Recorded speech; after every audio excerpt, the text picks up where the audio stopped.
당신은 오늘 몇 번이나 이런 말을 떠올렸나요? 아, 하기 싫다. 근데 그거 아세요? 이 말을 내가 먼저 했다는 사실. 우리는 의지가 약한 게 아닙니다. 그저 내가 불필요한 고통을 피하려고 우리를 설득하고 있을 뿐이에요. 문제는 그 설득이 너무나도 그럴듯하다는 거죠. 그래서 오늘은 이 귀찮음의 벽을 과학적으로 부수는 방법을 알려드릴 겁니다.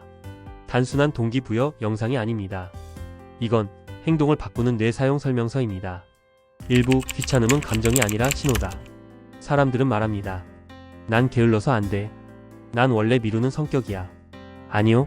그건 당신의 성격이 아니라 뇌의 패턴입니다. 하버드 의대의 신경과학 연구에 따르면 해야 할 일이 떠오르는 순간 우리의 뇌는 편도체를 통해 즉각적인 위협 신호를 보냅니다. 이건 생존 본능이에요. 뜨거운 난로에 손을 대지 말라고 경고하는 것처럼 뇌는 귀찮음이라는 감정을 통해 에너지 소모를 막으려는 겁니다. 이 감정은 위험 그 자체가 아니라 조심해, 이거 에너지 많이 쓸 거야 라는 사전 경고에 가깝습니다. 하지만 문제는 이 경고에 너무 자주 속아 넘어간다는 거죠. 이쯤 되면 이런 질문이 생깁니다. 그럼 나는 평생 하기 싫은 일을 안고 살아야 하나? 그럴 필요 없습니다. 왜냐하면 그 감정은 훈련으로 조정할 수 있으니까요. 그러니까 지금 당신이 느끼는 하기 싫음은 실은 내가 당신을 지키는 방식인 거죠. 문제는 그 보호 본능이 때로는 우리의 성장을 방해한다는 겁니다. 일부 뇌의 거짓말을 분해하라. 뇌는 고통을 피하려다 성장을 막습니다. 이건 모든 인간의 기본 설정입니다. 어떤 일에 손을 대기도 전에 이런 생각이 스멀스멀 올라오죠. 지금은 아니야. 좀 더 준비되면 할게. 오늘은 너무 피곤하잖아. 여기서 중요한 건 이 목소리가 진짜 내 의지가 아니라는 것입니다. 뇌는 언제나 지금을 살고 있습니다. 미래의 보상보다 현재의 편안함을 우선시하도록 설계되어 있거든요. 그래서 아무것도 하지 못한 채 하루를 보내게 됩니다. 그리고 자기 전에 생각하죠. 아, 또 오늘도 아무것도 안 했네. 그럼 어떻게 해야 할까요? 행동이 아니라 뇌 반응을 바꿔야 합니다. 그 신호에 자동 반응하지 않고 간단한 개입만 해도 흐름이 달라집니다. 그 개입은 커다란 의지가 아니라 작고 구체적인 행동에서 나옵니다. 예컨대 불 꺼진 방에서 조명을 켜는 것처럼요.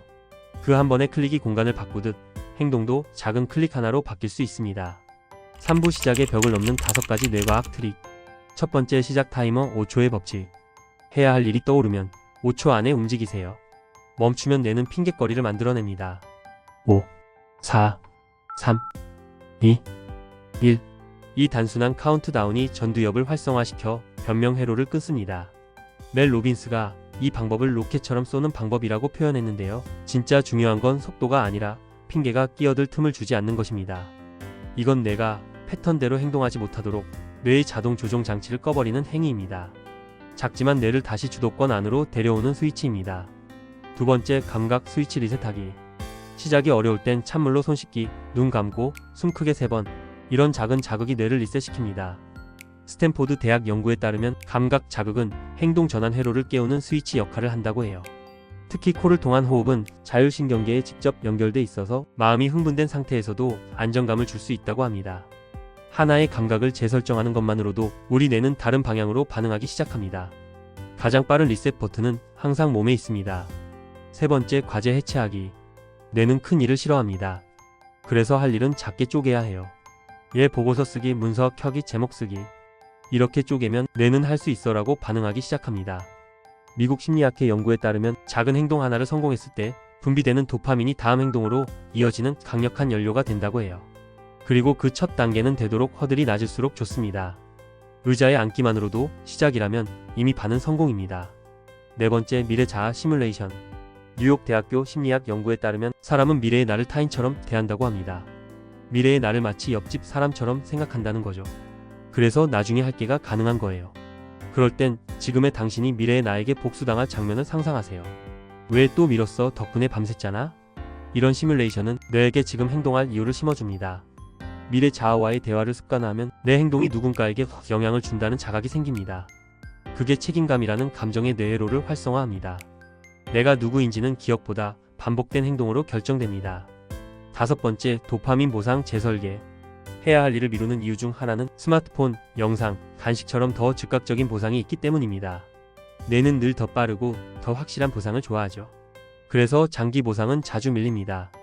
그러니 아예 이렇게 해보세요. 이거 끝내면 넷플릭스 30분. 이거 하면 초콜릿 하나.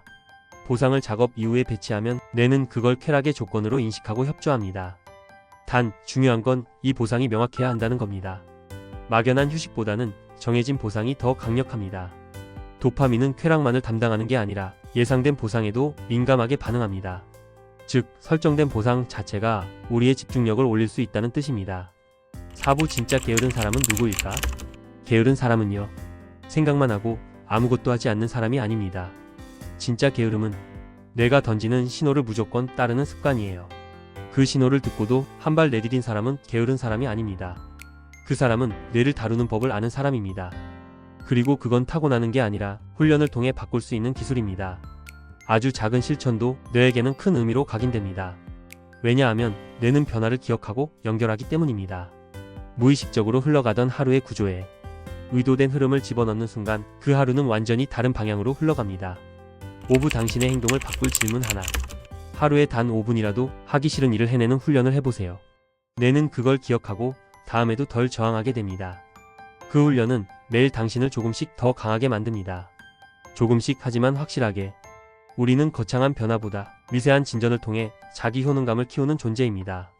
그리고 그 미세한 진전은 바로 지금 아주 작은 행동으로 시작됩니다. 오늘의 행동은 내일의 습관이 됩니다. 습관은 결국 내가 누구인지를 다시 쓰는 구조입니다. 이제 질문을 드릴게요. 당신은 오늘 어떤 하기 싫은 일을 넘어서고 싶나요? 댓글로 적어보세요. 말하는 순간 행동의 가능성은 더 높아집니다. 이건 의지가 아니라 뇌가 하는 거니까요.